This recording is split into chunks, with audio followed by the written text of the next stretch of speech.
mtoto anakomo huyo atamvua royo. Umeona alivyokuwa mfupi kama nazikitamli? Hana hata rangi za kwetu. Salamu alaykum warahmatullahi wabarakatuh. Mimi naitwa Asfar. Ni mpenzi wa mazungumzo kuhusu malezi na makuzi ya vijana na watoto.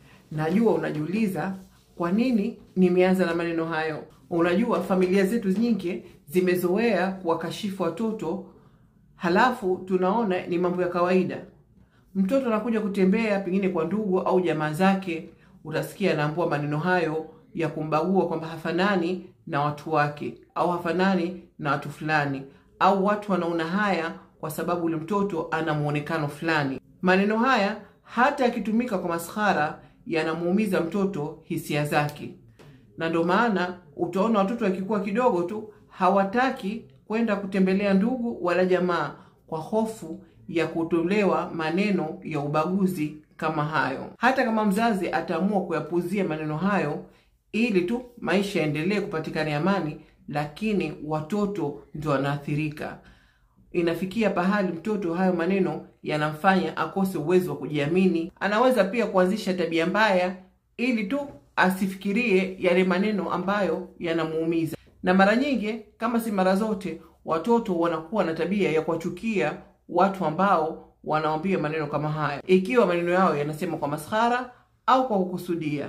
Pengine kile unachombagulia kweli ya mwenyewe anacho, au pengine tayari hakipendi.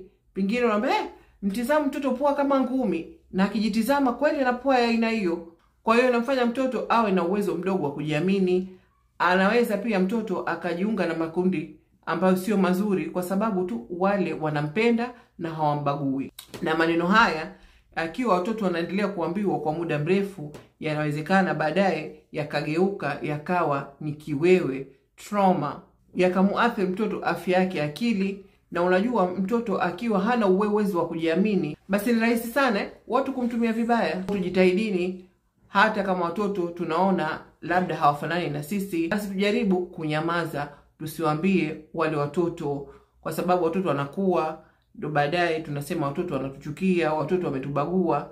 Lakini kumbe kwa kujua au kwa kutokujua, yale maneno yetu ndio yanaumiza. Watoto mara nyingi wanapenda kukimbilia pahali penye upendo na sio pahali ambapo penye makasiriko, wala pahali ambapo wanahisi wanabaguliwa.